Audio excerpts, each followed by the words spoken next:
Yeah, I hear you. I hear you just fine. So the name of your show is Questions for Christians, and Yeah, your basis comes from secular humanism, or I'm assuming evolution at least, and right. you want to explain to people why God does not exist. That's the purpose of your show. The purpose of my show is basically to give some dialogue between Christians and atheists because it seems to me like there is very rare. I think because both parties are so afraid of each other, Right. and so I think it's kind of good to have some discussion. So basically, in this show, Roger, by the way, do you want to shut the door to the studio here? So basically, on this show, some of the rules I would like to have is neither one of us is to like lecture. It's basically supposed to be equal time, and you don't have to explain a lot of background on something. Just assume that I know it, and I'll try to do the same for you. And if you have a question, or if one of us has questions, we could say, "Can you explain that?" But you don't have to say, you know, evolution is bad, and let me tell you what evolution is. There's 10 points. Point one, you know what I'm Okay. saying? All right. Sure. And so we had the 5 subjects. Did you get the copy of that so you know the 5 subjects we're going to talk about? Rhonda read it to me, but I don't have it with me now. But it's okay. I can do it on the fly pretty good. Okay, and I'm trying to make them about 10 minutes each, and so sometimes I go overboard on one, so the other ones will be less. Sure. And just so you know, I'm wearing a T-shirt that has a picture of it's like an evolutionary picture. Do you ever see the picture where they have apes going to a human? Yeah, I've got You know? one like that, and the guy's turning around saying, "Stop following me. We're not related." Yeah. This one's got the main guy in front. He's actually a robot, so it shows that it keeps on going. Ah, okay. I'm going to introduce the show, and then I'm going to take about a minute to explain who I am to the audience, and I'll give you a minute to explain who you are to the audience for people who don't know you, and then we'll go into the questions. Does that sound good? That sounds great. Okay, so that's going to be the show for about 58 minutes total. If you're interested, we could do some other bonus material questions afterwards. Do you know if you want to stick around or if you got to take off or anything? I have my grandson visiting, so I don't want to take too much longer, but we can do it another night. I'll be in California the next 5 days. But Okay. then I'm back home for 2 weeks straight, so we can do it then. Okay, so you prefer just to do the 58 minutes then? Yeah, for tonight, yeah. Okay.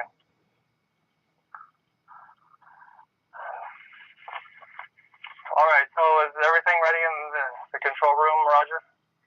Yeah. Okay, you're recording now? Okay, that sounds good. You can start the counter now then. Countdown?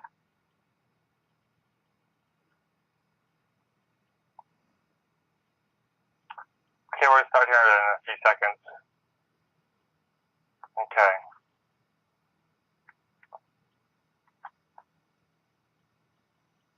Welcome to Questions for Christians. This is a TV show where an atheist and a Christian have a respectable and interesting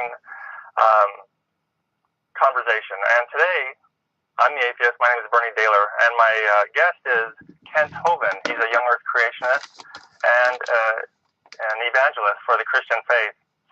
I'll give you a little short overview of who I am for people who don't know who I am, and then I'll give Kent some time to give a short overview of who he is. I was raised as a Roman Catholic. After college time, after I graduated from college, I became an evangelical Christian. I graduated from Oregon Institute of Technology with a Bachelor's of Science in Engineering Technology in 1984. I've been working in the computer industry ever since, and just retired actually just recently. While I was working in the computer industry, I went to a seminary called Luther Rice Seminary in Lithuania, Georgia. It's a conservative Baptist one. I graduated in 2007, and then in 2009, I actually became an atheist. When I was a Christian, I used to preach the gospel on the internet and also on local TV, like I'm now doing for atheism, trying to spread the word about atheism. After I left the faith in 2009, that was after 25 years as a born-again evangelical Christian. I wrote a booklet called Modern Science and Philosophy Destroy Christian Theology. That's to help remind me why I left the faith, and also to explain to other people when they ask me why did I leave the religion. Because I do believe that modern science and philosophy do destroy the Christian message, and we're going to talk about some of that in our show today. And I've been numerous local debates and discussions with Christians in the Portland area. And in fact, with my guest, Kent Hovind here, we've had him on a previous show. And his son, Eric Hovind, I've actually debated at Portland State University a few years back. And I'd just like to mention, too, that sometimes people say they know God exists because they have a relationship with God. They can feel Him. I know that's what they mean by that because I also felt like I had that relationship, but I now just believe it's a delusion because I feel like I studied my way out of it. One last note is I just wanted to claim my shirt a little bit. It shows the evolutionary process, and at the very end here, we have a robot. So I believe that, just as evolution, I think the evolution is a superior creation story to the Bible, where basically it talks about according to science, from the Big Bang, we have particles from the sun and creating other particles after they blow up in the supernova, creating planets, and then plant and animal life arose, and now we're going to have artificial intelligence. So it's kind of a playful way to show evolution, I think. But I consider that we may be on Earth for millions of years. Got a long time to go. Welcome to the show, Kent. I would like to give you some time. Feel free to tell the audience what kind of work do you do, what kind of books have you written, etc. Well, thank you for having me. Yes, my name's Kent Hovind. I taught high school science and math for 15 years. Let's see, I've written about 55 books, I think. I never counted them, somewhere close to there. I teach on the subject of creation versus evolution. I take the position that the Bible is literally true and scientifically accurate. God made everything, stars, dinosaurs, man, everything in 6 days, 6 literal 24-hour days, about 6,000 years ago. The Earth is not billions of years old. Dinosaurs lived with man. They probably called them dragons in most cultures. And we cover all that in my seminars. I travel and speak at churches and schools and universities. I do a lot of debates on the topic. So I defend the position that the Bible is true, and the evolution theory is one of the dumbest and most dangerous religions in the history of humanity. It's not only dumb, it's dangerous. We teach the kids they're an animal and then wonder why they act like animals. And so it's no marvel to me. So yeah, I take the exact opposite position. I think not only is there a God, I know him personally. He's my friend. I talk to him all the time. Okay. What are you up to? I know you got some kind of park going on. Why don't you tell us a little bit about that?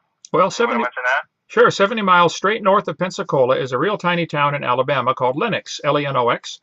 1 mile north of Lenox is an old gravel pit, 150 acres that we just bought. Well, someone bought for us.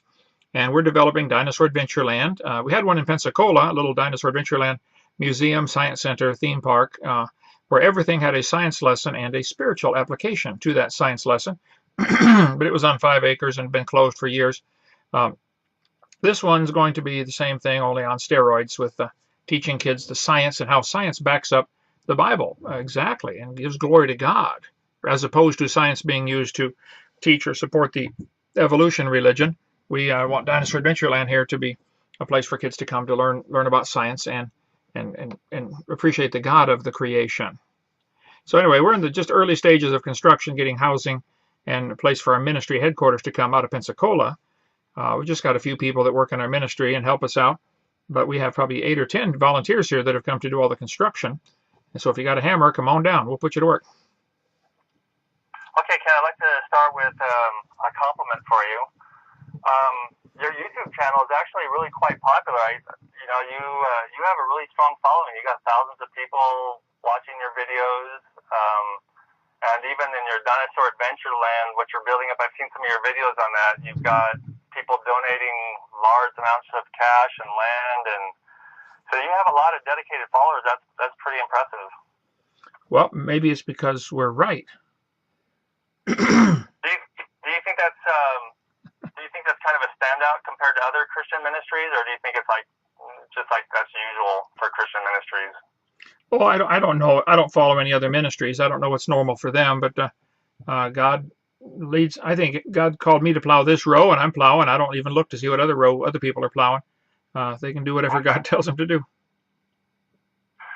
Okay, so we're going to get into our questions. We're trying to format the show for 5 questions and equal time, no sermons for either one of us, and just to show a dialogue and discussion. And each of these questions is hopefully about 10 minutes. So the as a religion, or we can say atheism as a religion. And the reason why I have this is because last time we talked, there were some of my atheist friends were upset with me because you said that atheism is a religion, or even evolution is a religion, and that upsets a lot of atheists because they figure, they want nothing to do with religion. So I thought we'd talk about that for a little bit. So I know is that a claim you like to throw out there, that evolution and atheism is a religion? Oh, absolutely. You have to define two words in that sentence, though. What do you mean by evolution and what do you mean by religion? Standard dictionary definition of religion is a belief or belief system on how the world got here. Is kind of, there's many different religions in the world, obviously. How did we get here? So it's something you believe, as opposed to science, which is testable, observable, demonstrable in a laboratory, for example. Evolution has 6 different meanings to the word. I cover this in my seminar, part 4.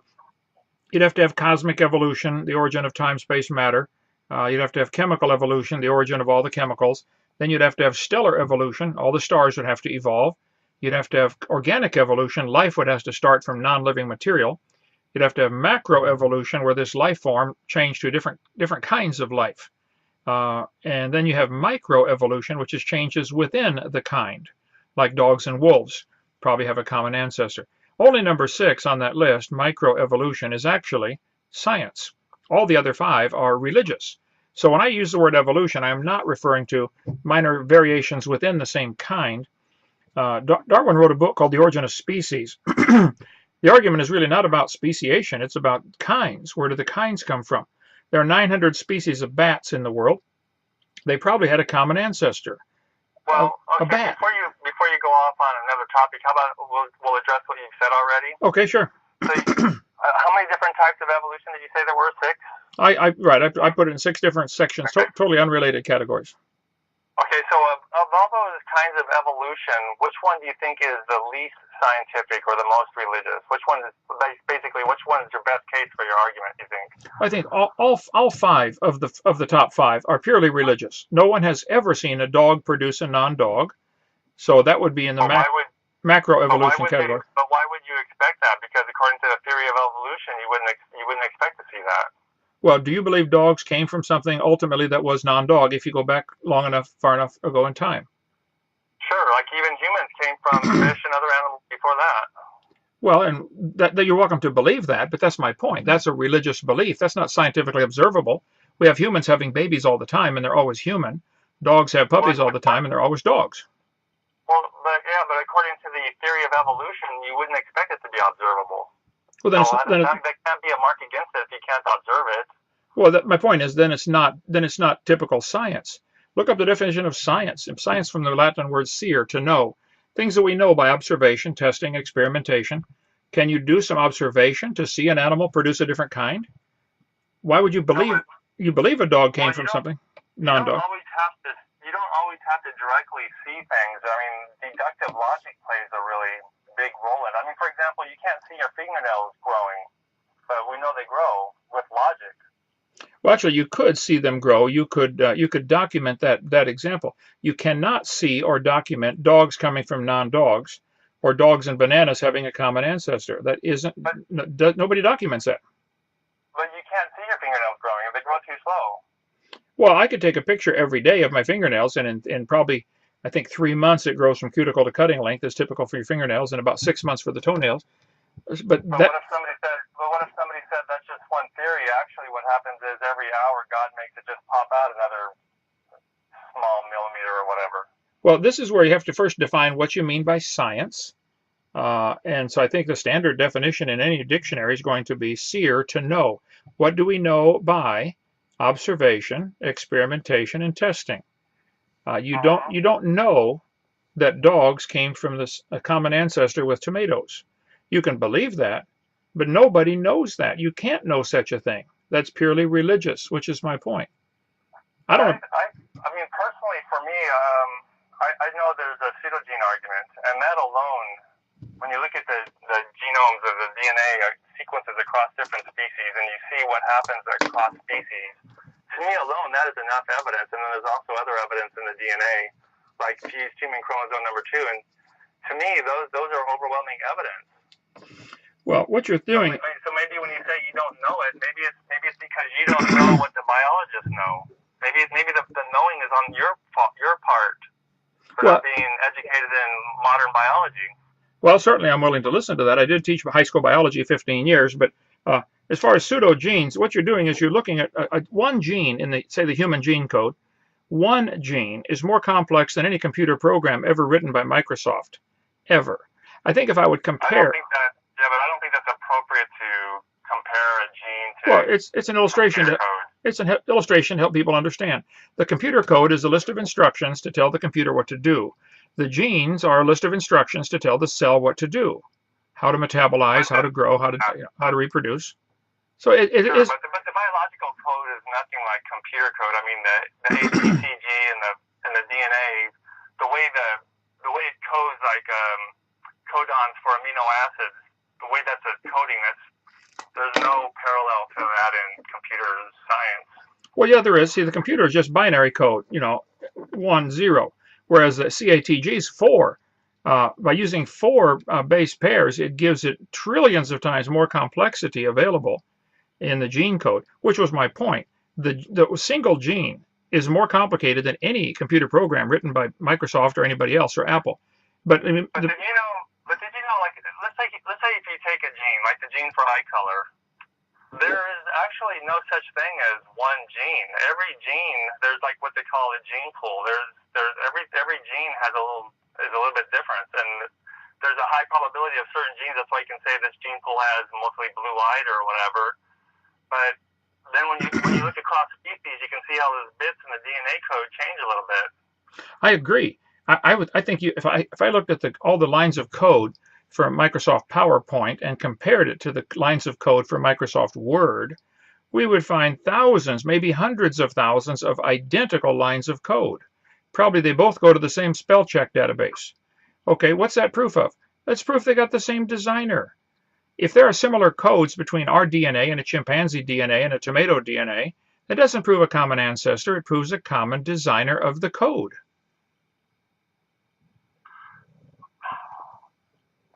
The problem is with comparing it there, I mean, the code for Microsoft, for example, is specific code. It doesn't change ever by one little bit, like one. You can change the DNA code by many bits and have the same exact amino acid sequence because there's so much redundancy in the codon pairing, the codon to amino acid. There are multiple ways to code the same exact amino acid. So if you change one bit, there's absolutely no change whatsoever in the amino acid, which means the code can change. And that's the way our code is in our body. They're all a little bit different. Sometimes they have the exact same amino acids, but the programs are nothing like that. Well, no, see, the program is exactly ones and zeros, and they're exactly right. But see, the exact code. They don't change little bits here and there. But you're missing the point. The complexity of the human genome is many orders of magnitude beyond the simple ones and zeros of binary code for computers, and that is evidence of an intelligent designer. Why would that? I don't know if that's fair to say because that's hard to measure complexity because we have computer code that can do things that humans can't do at all. I mean, like supercomputers can blow away humans on certain calculations and things. Like they can simulate a nuclear weapon blowing up. I mean, what do you mean by complexity? Well, that's where we're going to have to get. It's a difficult argument to make because they're just apples and oranges. It seems like. That's why you have to define the terms. That's what I've been trying to do. Science is things we can observe, study, test, demonstrate. We don't observe dogs produce non-dogs ever. Every farmer in the world counts on evolution not happening.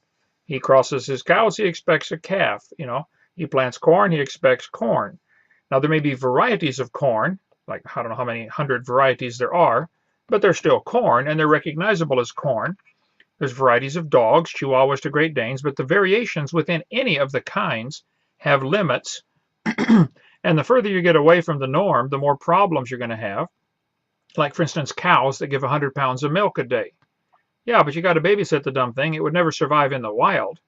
So you can selectively breed for more milk production, but you're going to lose in something else in viability. So What we observe is cows produce cows, dogs produce dogs. There simply are no exceptions in known history.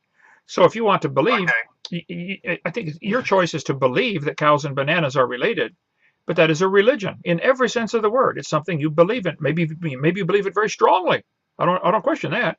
But the point is, it's not science. Evolution is not science. It's nonsense, in my opinion, but it's certainly not science. It's a religious belief. Let me summarize with a dictionary definition here, and then I'll give you a chance to some rebuttal if you want to. But so on the dictionary definition I got up online here from the Oxford English Dictionary, it says religion, number one, the belief in and worship of a superhuman controlling power, especially a personal god or gods. For example, in the sentence, ideas about the relationship between science and religion. 1.1 is a particular system of faith and worship. For example, saying the world's great religions.